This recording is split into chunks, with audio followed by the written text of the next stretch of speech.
નમસ્કાર દર્શક મિત્રો, હું સેજલ વસાવા નિહાળીશું આજના ટોપ 10 ન્યૂઝ. બનાસકાંઠાના પાલનપુરના હસનપુરની સીમમાં રીંછનો 6 લોકો પર હુમલો વિડીયો થયો વાયરલ. યુપીના હરદોઈમાં ધોરણ 9માં ભણતી એક વિદ્યાર્થીની પર અચાનક વીજળીનો થાંભલો પડતા તેનું ઘટના સ્થળે મોત થયું.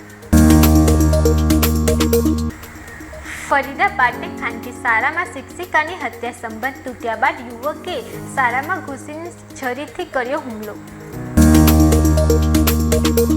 આબુ રોડ પર સર્જાયો ભયંકર અકસ્માત. બાઇક અને કાર વચ્ચે અકસ્માતમાં ચાલક 8 ફૂટ હવામાં ફગોળાયો.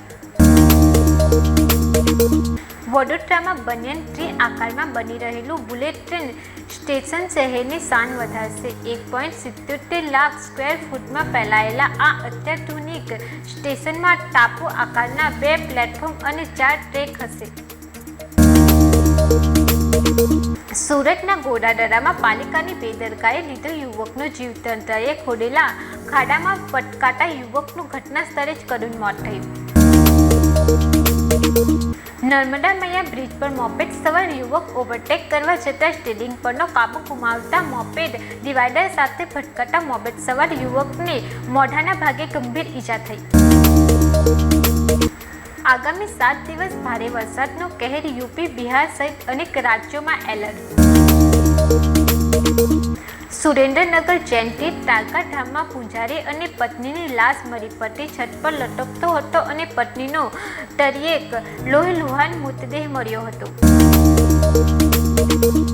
અમેરિકાએ કહ્યું ઈરાન સાથે હોર્મુઝ પર સમજૂતી જલ્દી થઈ શકે છે.